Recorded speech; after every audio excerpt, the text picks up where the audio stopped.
menika paman Sengkuni ingkang kepareng rawuh wonten ing Banjarjunut.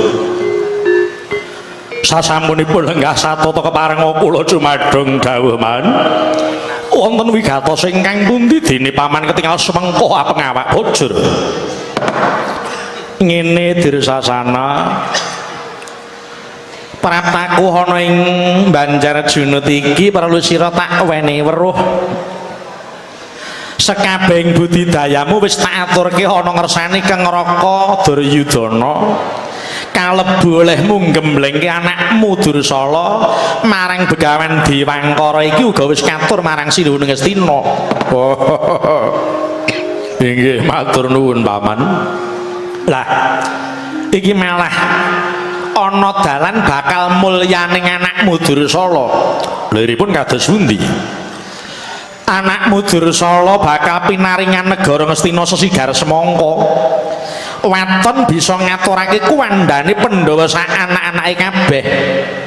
Mula Dur kanggo neter mungguh saiki tekan ngendi kasektene anakmu sakwise digembleng dinis Sang Yaksa Begawan Dewangkara iki.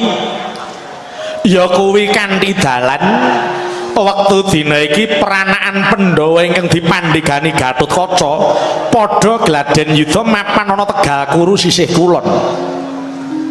Nyatane wisanggeni Antasena ingkang bakal njungkeng palenggane Kang Raka Duryudana wis ana sing nrenggulangi ya kuwi Begawan Dewantaka. Wisanggeni Antasena melapati lan ngoyak sing dadi pelayur Begawan Dewantaka mung kari Gatotkaca sing kudu disingkirke saka Tegal Kuru Dursasana.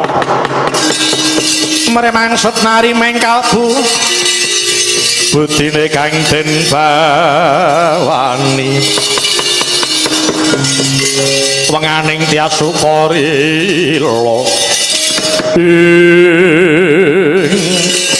Raden Patih kepiye penemban? Raden Patih mboten perlu nguwatosaken dhateng kadigdayanipun murid kula pun Dursala. Sak menika ugi sagah kabidhalaken wonten Tegal Kuru Raden. Iya penemban. Yen to pancen mengkono Dursala kepiye? Wah iki kula nderek yang sepinten bangganipun lare pringgontani. Badhe kula kokop getihipun. Bagus, bagus. Aja kesenayuh tutna sak laku jantraku enggal sira mujudana sing dadi kesaguhanmu mateni Gatotkaca. Setika saking dawuh Hyang Patih.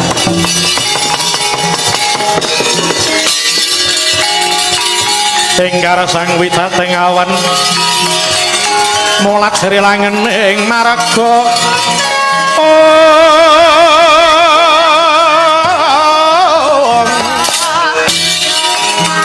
Puspitran jerah ing tepi menur mlaksi sunarsana.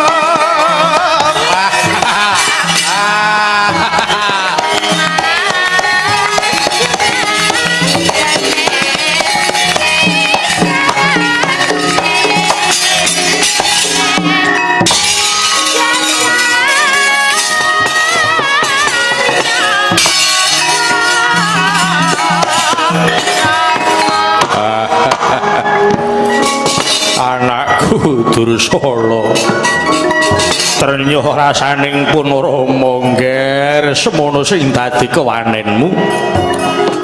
Muga-muga kowe ora gawe isinku Dursala bisa dijagake lan lanang juritmu. Tak awat-awati le.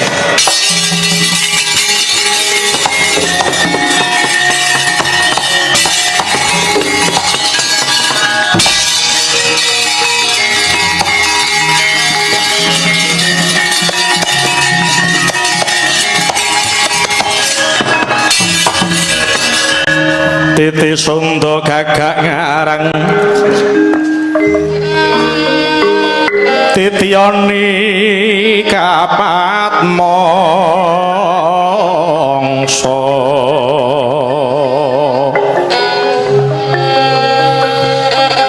wayahe wis madya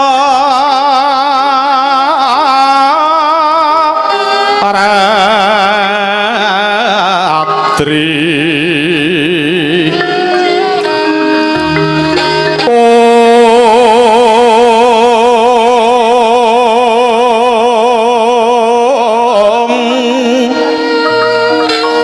sumrek kandan ing pos pita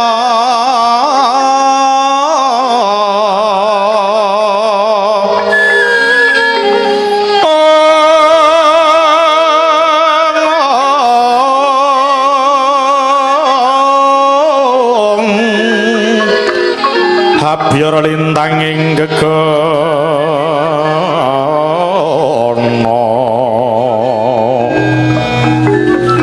raras tumangenga koso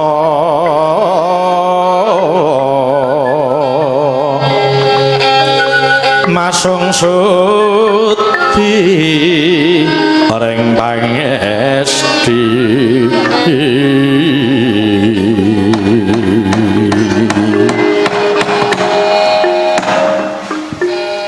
witing klopo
nyarengi gumantine mangsa dewasan kewanci wis manjing madya ratri dodop tidem perbawaning dalu tan wonten jan lumaku kang kadulu hambung lintang luku mawa Prabu sumeblak ing langit biru ora mokal dadi manuntun kiblating wektu kawuryan Sasadara Siniwaka aglar kang taranggana sumewa mesem ratuning dalu ketingal pinastika panyayah kenyaramaja kang wis ndungkap manjing jagating asmara mabukuh kang lintang muluh sinambung gemak tarung banyak ngarep kadi mesem Jaka belek mermelek Jaka tuwa mencorong mengku Prabawa hangger gancang ambelah kiblat nenggih lintang Bima Sakti katon birawa kadya sang Bima kang lagi kurda marawasa naga Nemburnama wawtaka ya mangkono sak lingsire wengi jaguk luruk rame kapiyarsi sumusul bangwitan kang nelai daya-daya ratu ning dalu manjing bumi kekejer sang Panjerina Tetewa dadi manggala dutaning Arka kang ngarsa Siniwaka dadi kinugah isining Bawrawauta